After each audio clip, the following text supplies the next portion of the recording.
आकाशवाणी रांची से प्रस्तुत है प्रादेशिक समाचार।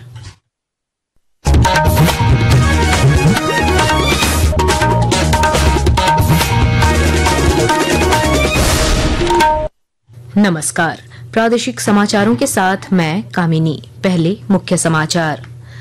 हजारीबाग में सुरक्षा बलों के साथ मुठभेड़ में 1 करोड़ रुपए का इनामी नक्सली कमांडर समेत 3 ढेर। केंद्रीय गृह मंत्री अमित शाह ने कहा, बोकारो में पूरी तरह समाप्त हो गया नक्सलवाद। राज्य में पेसा नियमावली लागू करने की पहल तेज।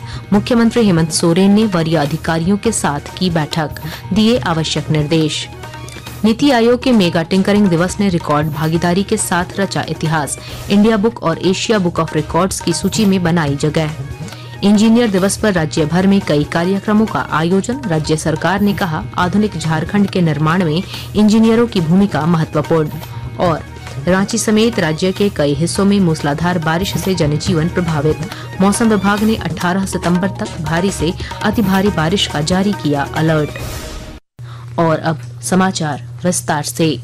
हजारीबाग जिले गोरहर थाना क्षेत्र के पातीपीरी में सुरक्षा बलों और नक्सलियों के बीच मुठभेड़ में 3 शीर्ष नक्सली मारे गए हैं। इनमें 1 करोड़ का इनामी सहदेव सोरेन, 25 लाख रुपए का इनामी रघुनाथ हेम्ब्रम और 10 लाख रुपए का इनामी बीर सिंह गंजू उर्फ राम खिलावन शामिल हैं। पुलिस ने नक्सलियों के पास से AK-47 जैसे घातक हथियार भी बरामद किए हैं। जिले के पुलिस अधीक्षक अंजनी अंजन ने बताया कि 209 कोबरा बटालियन और हजारीबाग पुलिस की संयुक्त टीम को यह सफलता मिली। हजारीबाग पुलिस और पूरे झारखंड पुलिस के लिए बहुत बड़ी उपलब्धि का दिन है। आज अर्ली मॉर्निंग में एक नक्सल ऑफ हम लोगों ने कैरी किया, जिसमें हजारीबाग पुलिस और कोबरा के द्वारा किया गया।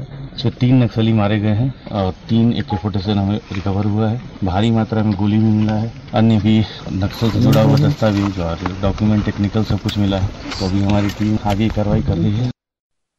केंद्रीय गृह मंत्री अमित शाह ने नक्सल विरोधी अभियान में सुरक्षा बलों की बहादुरी पर प्रसन्नता व्यक्त की है। उन्होंने बताया कि इस अभियान के बाद उत्तरी झारखंड के बोकारो क्षेत्र से नक्सलवाद पूरी तरह समाप्त हो गया है। उन्होंने विश्वास व्यक्त किया कि जल्द ही पूरा देश नक्सलवाद की समस्या से मुक्त हो जाएगा। नक्सल विरोधी अभियान में बड़ी सफलता मिलने पर डीजीपी अनुराग गुप्ता राज्य के वरीय अधिकारियों के साथ हजारीबाग पहुंचे और पूरे मामले की जानकारी ली। बाद में पत्रकारों से बातचीत में श्री गुप्ता ने बताया कि मारे गए नक्सली नेता प्रतिपक्ष बाबूलाल मरांडी के पुत्र की हत्या में भी शामिल थे। डीजीपी ने कहा कि झारखंड में नक्सली विरोधी अभियान को लगातार सफलता मिल रही है। उन्होंने बताया कि इस वर्ष 1 जनवरी से अब तक 29 नक्सलियों को झारखंड के जवानों ने मार गिराया है। 1 साल में 32 लोगों की किलिंग पुलिस के द्वारा एनकाउंटर में जवान घायल भी हुए, हमारे जवान की जानें भी गई और हमारे जवान इंजर्ड भी हुए। चाईबासा के सरेंडर क्षेत्र में जरूर कुछ नक्सली बचे हुए हैं, हम लोग उनके पीछे लगे हुए हैं। हमारी जो इंटेलिजेंस सिस्टम है वो परफेक्ट है। आज की तारीख में हमें पता है एक नक्सली कहाँ पर है। राज्य में पेसा नियमावली लागू करने की पहल तेज कर दी गई है। इस सिलसिले में मुख्यमंत्री हेमंत सोरेन ने वरीय पदाधिकारियों के साथ आज उच्च स्तरीय बैठक की। मुख्यमंत्री आवासीय कार्यालय में आयोजित इस बैठक में उन्होंने राज्य के अनुसूचित क्षेत्रों में पारंपरिक एवं स्थानीय स्वशासन व्यवस्था के तहत ग्राम सभाओं को प्रदत्त की जाने वाली शक्तियों, अधिकारों, कार्यों से संबंधित पेसा नियमावली के विभिन्न उपबंधों पर विस्तृत चर्चा करते हुए अधिकारियों को कई अहम निर्देश दिए।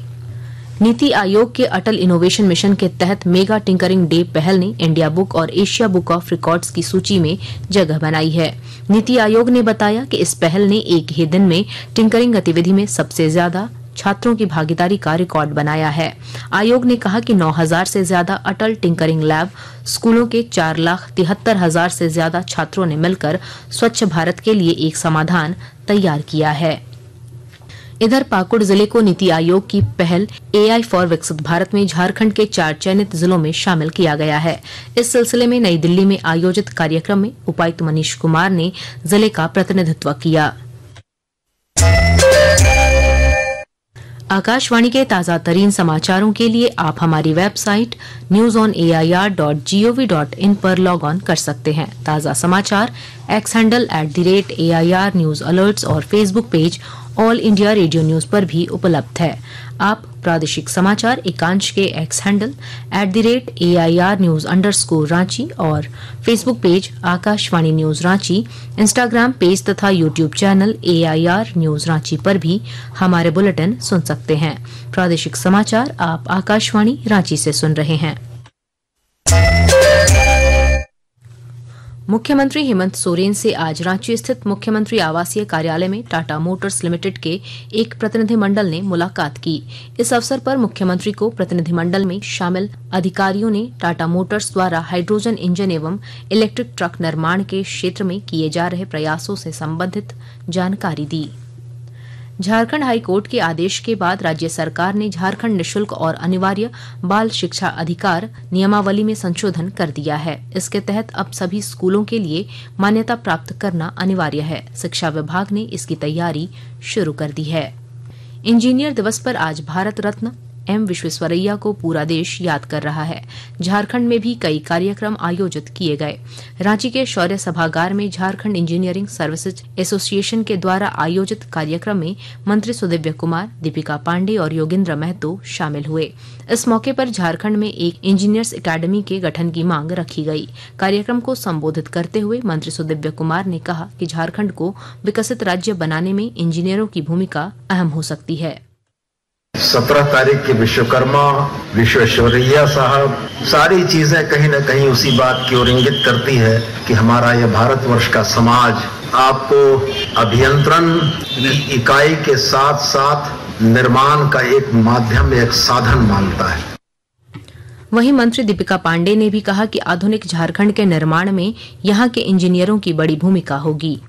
ये सिर्फ शुरुआत है और आधुनिक झारखंड के निर्माण का और जो इंजीनियरिंग मार्वल्स बनेंगे उसमें आप लोगों का बहुत बड़ा योगदान होगा। ऐसे आउट ऑफ द बॉक्स और एक्सीलेंट जिन आधुनिक स्ट्रक्चर्स को माना जाए उसका निर्माण अभी हम लोगों के झारखंड में बाकी है और आने वाले समय में ये आप लोगों के सहयोग से हो पाएगा। मंत्री योगेंद्र महतो ने कहा कि इंजीनियर समाज और राष्ट्र की सेवा के माध्यम हैं। उनके बिना विकास की परिकल्पना नहीं की जा सकती है।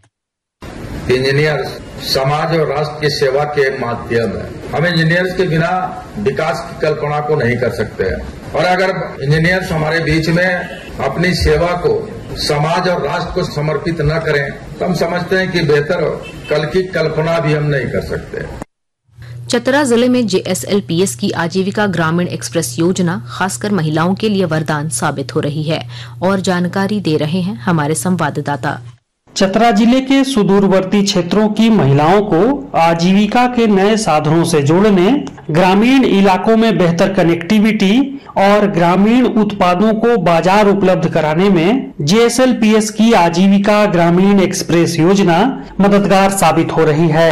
यह सेवा चतरा जिले में ग्रामीण महिलाओं के लिए कौशल प्रशिक्षण, रोजगार के अलावा ग्रामीण उत्पादों को शहर की मंडियों तक पहुंचाने का बेहतर विकल्प बनकर उभर रहा है। आकाशवाणी समाचार, चतरा। और अब मौसम का हाल। राज्य के विभिन्न हिस्सों में मूसलाधार बारिश हो रही है। राजधानी रांची में भी कल से रुक रुक कर लगातार बारिश से जनजीवन प्रभावित हुआ है। मौसम विभाग ने 18 सितंबर तक रांची समेत कुल 16 जिलों में भारी बारिश को लेकर अलर्ट जारी किया है। रांची मौसम विज्ञान केंद्र के उपनिदेशक अभिषेक आनंद ने बताया कि चक्रवाती हवाओं और टर्फ लाइन के प्रभाव से राज्य के बड़े हिस्से में 3 दिनों तक भारी से अति भारी बारिश की प्रबल संभावना है। अंत में मुख्य समाचार एक बार फिर। हजारीबाग में सुरक्षा बलों के साथ मुठभेड़ में 1 करोड़ रुपए का इनामी नक्सली कमांडर समेत 3 ढेर। केंद्रीय गृह मंत्री अमित शाह ने कहा, बोकारो में पूरी तरह समाप्त हो गया नक्सलवाद। राज्य में पेशा नियमावली लागू करने की पहल तेज। मुख्यमंत्री हेमंत सोरेन ने वरीय अधिकारियों के साथ की बैठक, दिए आवश्यक निर्देश। नीति आयोग के मेगा टिंकरिंग दिवस ने रिकॉर्ड भागीदारी के साथ रचा इतिहास। इंडिया बुक और एशिया बुक ऑफ रिकॉर्ड्स की सूची में बनाई जगह। इंजीनियर दिवस पर राज्य भर में कई कार्यक्रमों का आयोजन। राज्य सरकार ने कहा, आधुनिक झारखंड के निर्माण में इंजीनियरों की भूमिका महत्वपूर्ण।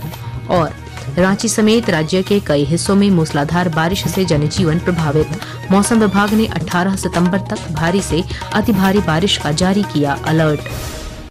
इसके साथ ही आकाशवाणी रांची से प्रादेशिक समाचार का ये बुलेटिन समाप्त हुआ। अगला प्रादेशिक समाचार बुलेटिन कल सुबह 8:30 बजे प्रसारित किया जाएगा। नमस्कार।